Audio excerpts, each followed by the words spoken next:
Have you ever wondered who decides what you watch on TV or what headlines you read in the morning? Sometimes the answer isn't a giant, faceless corporation, but a single family with a vision. Today, we're re-diving into the stories of two media dynasties that shaped what the world sees and hears: the Grades and the Murdochs.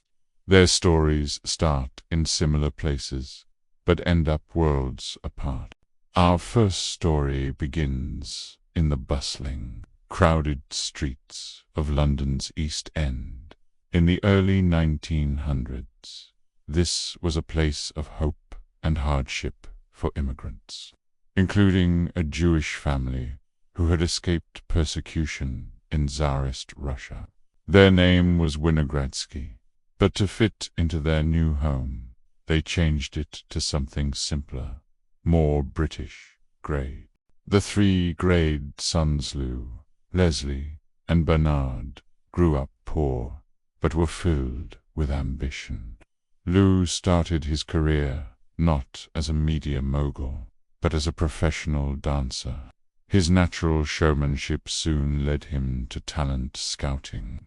He and his brothers started booking acts for local theaters, and before long they were running their own talent agency.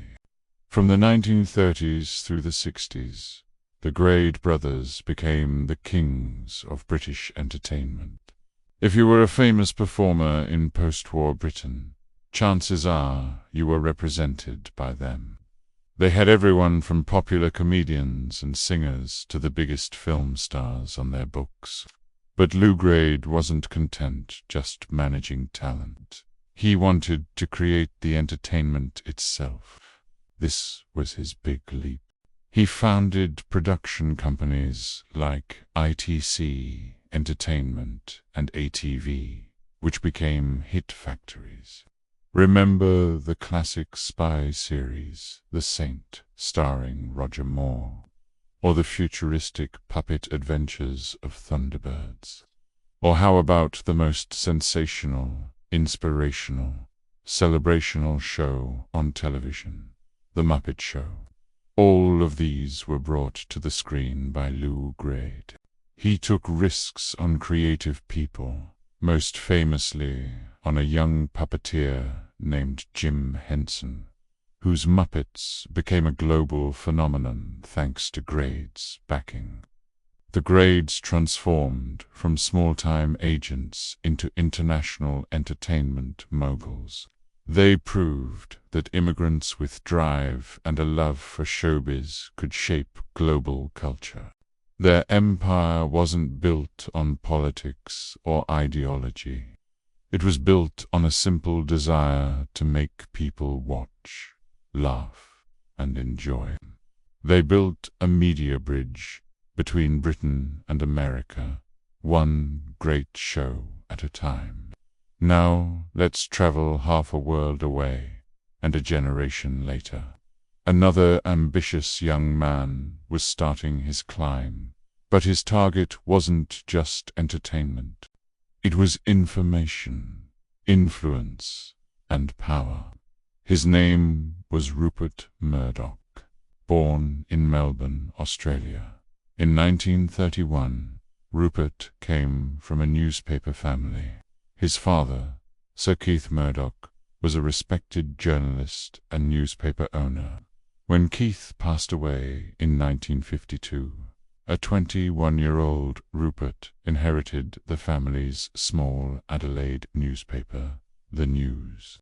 It was a modest start, but Murdoch had the same relentless drive as the Grade brothers. He began buying up newspapers across Australia, injecting them with a new energy. He modernized their layouts, sharpened their headlines, and adopted a populist tone that appealed directly to the everyday reader. His strategy worked, and his empire grew. By the 1960s, Murdoch set his sights on Britain, the very same territory the Grades had conquered with entertainment. But Murdoch arrived with bold headlines, not theatre lights. He bought two of Britain's most famous tabloids, The Sun and the News of the World, and transformed them into incredibly powerful and widely read papers. His ambition didn't stop there. He crossed the Atlantic to the United States, acquiring newspapers like the New York Post and eventually the prestigious Wall Street Journal. His company, News Corp, became a global giant. But perhaps his most significant move was in television. He created the Fox News channel, a network that would go on to become one of the most influential and controversial voices in modern media. Where the great empire was about giving artists a stage, Murdoch's was about shaping the narrative.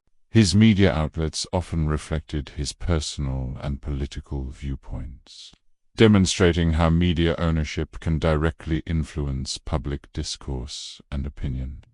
And just like the Grades, the Murdochs built their success on tight family control. Rupert's children, particularly his son Lachlan, are now at the helm, ensuring the Murdoch influence continues across a vast network of newspapers, television channels, and digital platforms in the US, the UK, and Australia. So what can we learn from these two powerful families?